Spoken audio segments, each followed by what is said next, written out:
Good evening. Welcome to South Asia Newsline. I'm Arjun Chowdhury. Here are the top stories we're tracking for you on Monday, the 25th of April. Afghan president accuses Pakistan of not acting against militants. Second half of Indian Parliament's budget session begins with key bills approval pending. And Spring Carnival in India's Kashmir attracts large number of tourists. And now for all the details. The second part of the budget session of Indian Parliament began on Monday.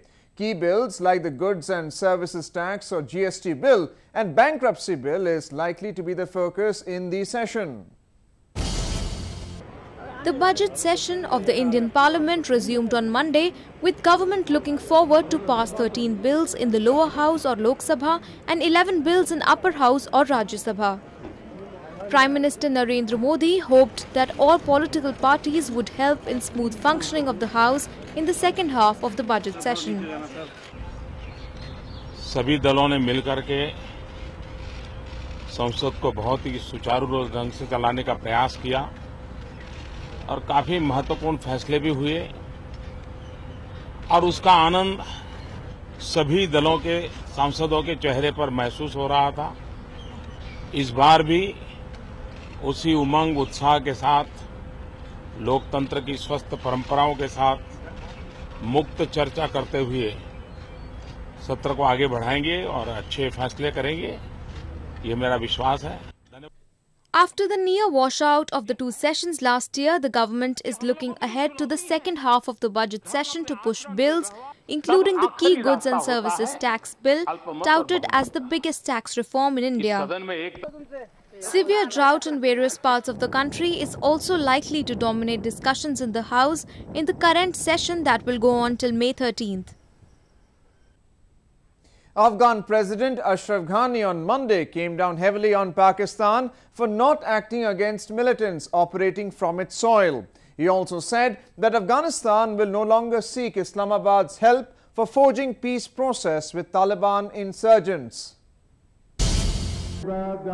Addressing a joint session of the Afghan Parliament, President Ashraf Ghani in a somber speech said that Afghanistan faced a terrorist enemy led by Taliban slaves in Pakistan.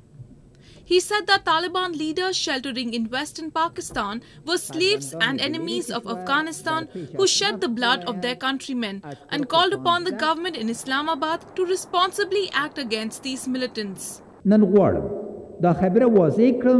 چې موږ له پاکستان دا توقع نه لرو چې طالبانو د خبرو ته راوړي، خو له پاکستانیانو نه غواړو چې په څلور اړخیزه توافقنامه کې په خپلو ژمنو ودرېږي او د هغو کسانو په خلاف نظامي عملیات وکړي چې زموږ د امنیتي ادارو او زموږ د بین المللي همکارانو د استخباراتي معلومات په اساس او په خپله د پاکستاني مقاماتو په قول مرکزونه پاکستان کې دي. Pakistan, along with United States and China, had joined hands with Afghanistan to chalk out structure for resumption of peace talks between Taliban and Afghan government. But Taliban in March officially rejected to join peace talks and instead launched its annual spring-summer offensive. ما دروازه گفتگو را برای آشتی با آن عده از گروه‌های طالبان که حاضرند برای توقف خونریزی و بازگشت صلح و ثبات با وطنشان همکاری کنند هنوز باز گذاشته ایم. هرچند این فرصت برای همیشه نخواهد بود. President Ghani's outburst comes after a terrorist attack in Kabul on April 19th, in which 64 people were killed and hundreds injured. Afghanistan alleges that the attack was carried out by militants from Pakistani soil. Moving on, the recent killing of a Sikh political leader in Pakistan has once again highlighted the plight of religious minority communities in the country. Activists state that the Pakistan government has not taken any measure to provide a sense of security among the members of marginalized communities. A wave of anger and fear prevailed among the Sikh community of Pakistan after the murder of prominent community leader Soran Singh by unidentified gunmen near his home in the country's restive northwest province of Khyber Pakhtunkhwa. Terror outfit Tehreek-e-Taliban Pakistan or TTP has reportedly claimed responsibility for the death of Singh, who was a special assistant on minorities affairs to the provincial head. The claim has, however, been refuted by Pakistani authorities. The TTP has also threatened more such attacks till the Islamic system is enforced in the country. Singh's death has once again put the spotlight on the plight of minorities and their leaders in Pakistan, who have been time and again targeted by Islamist extremists. Some activists allege that the government is hand in gloves with the extremists to counter secular philosophy. Are spending literally billions in multi-facet way, opening of new religious seminaries, spending a lot of money on media to spread the religious extremism so that they can counter the secular national philosophy. Activists claim that members of minority communities have been kept at the periphery of the society and are treated as second-class citizens in Pakistan. Hindu population है पाकिस्तान में, वो basically scheduled caste और दलित है और वो सबसे deprived communities कहलाई जा सकती हैं. जो क्रिश्चियनिटी में भी जो लोग हैं वो ज़्यादातर वो काम करते हैं, सैनिटेशन का काम उनके हिस्से में आया हुआ है, तो उनकी वो एक्सेस नहीं है तमाम उन चीज़ों पे जो रियासत की ज़िम्मेदारी है प्रोवाइड करना, स्कूल, सेहत, पानी, प्रोटेक्शन, ये सारी चीज़ों तक एक्सेस नहीं है. नतीजे में ये लोग अच्छी तालीम हासिल नहीं कर सकते और फिर जो कंपटीशन है उसमें वो हिस्सा नहीं ले सकते. नतीजे में ये जो वल्नरेबिलिटी है वो मल्टीप्लाई हो जाती है. Pakistan is an Islamic nation with 96% of Muslim population, and incidents of targeted attacks on minorities have been on the rise. Recently, the Christian community was targeted when a suicide bomber attacked a public park in Pakistan's northern city of Lahore on Easter Sunday, where many Christian families were enjoying an outing after the church services.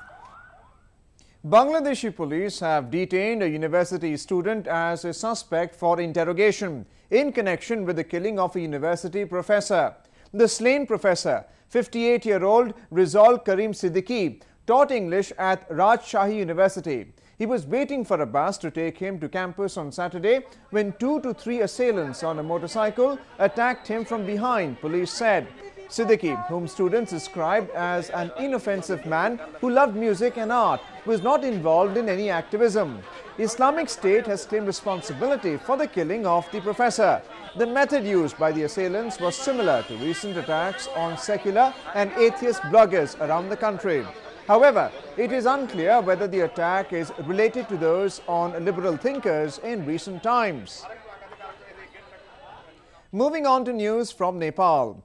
Nepal on Monday marked the first anniversary of the devastating earthquake that killed thousands of people and changed lives of millions. A year on, many are still struggling to rebuild their lives as frustration mounts over the slow government response. A report. 1 year after a wave of powerful earthquake ravaged his village in Nepal, Purba Namchil Tamang is still living in a tent surrounded by rubble of his damaged home. For almost a year, Tamang has been waiting for long-promised government assistance to rebuild the family home that he had finished building less than a year before earthquake struck on April 25, 2015. With no sign of aid and the monsoon season approaching, he is now trying to build a shelter by piecing together the stones from his former house itself. अब घर बनाउनेमा चाहिँ निर्माण सम्बन्धमा चाहिँ कसले पनि केही सहयोग गरे छैन हैन तर सरकारले चाहिँ 2 लाख पैसा दिन्छु भनिरहेको छ त्यो कुरा पनि अब त्यो 2 लाख पैसा कोडेर चाहिँ धन्दाहरुको अब के भयो होला हैन तिनीले अब त्यस्तो 2 लाख पैसा नदिए भन्दियो भने सरकारले अब हामी धन्दाले पनि एउटा छाप्रा त बढेर बसिरहेको होला हैन त्यो पार. Tamang frustration reflects the mood of the masses as thousands wait for government assistance. 2 separate earthquakes in April and May killed nearly 9,000 people, injured more than 22,000 and damaged nearly 900,000 houses, forcing many to live in shelters built with tarpaulins and iron sheets even in freezing temperatures. The Red Cross states that little have been spent from $4.1 billion of international aid donations pledged for reconstruction due to political squabbling. The government, after the civil war and over the last 2 years when they were working on the constitution, the focus was on a transition. There was very little place for education, infrastructure, school, social protection. And it's the same now with the recovery. Actually, the government is neglecting to a huge degree actually the needs of the people in the hills or in the mountains where the earthquake happened. The brewing anger of the people was seen on Sunday when demonstrators clashed with police near the Prime Minister's office as they protested government's poor rehabilitation efforts. Indian cuisine is known across the world for its unique cooking methods. Over the years, the traditional method of cooking has undergone transformation. A 3-day Paratha or Indian Flatbread Festival was organized in Shimla city in northern province of Himachal Pradesh. The festival saw the performance of a dancing chef who cooked while performing stunts with the dough, leaving the audience mesmerized. I have come here to see the dancing paratha, and the way he was spinning on his hands the paratha was very nice. I loved it and I enjoyed it very much. Paratha are the most popular Indian snacks and can be prepared quickly. It's a traditional North Indian dish and varies in shape and taste. Cradled in the lap of majestic mountains of the Himalayas, the Kashmir Valley is commonly known as heaven on earth. Gulmarg, a popular skiing destination in the North Indian province of Jammu and Kashmir, is a perfect escape for the tourists in summers. Recently, a 2-day carnival was organized in the hill resort of Gulmarg for tourists. Various activities including race of anti-terrain vehicles and horse riding were organized. Tourists were seen enjoying the carnival amidst the snow-capped mountains and blissful environment.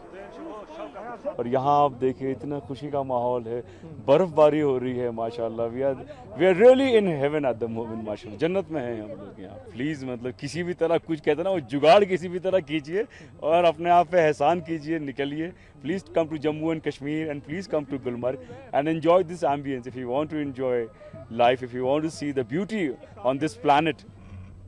One of the most popular attractions of the region is the Gulmarg Gondola, the world's second highest operating cable car.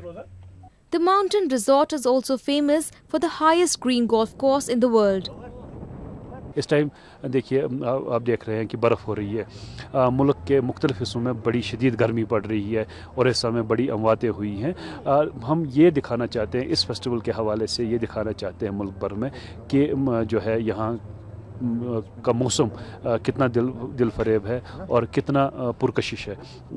Gulmarg's astounding beauty and recreational activities makes it one of the prime hill stations in the country. Well, that's the way it was in South Asia this evening. Before we conclude, the top stories once again. Afghan president accuses Pakistan of not acting against militants. Second half of Indian Parliament's budget session begins with key bills approval pending. And Spring Carnival in India's Kashmir attracts large number of tourists.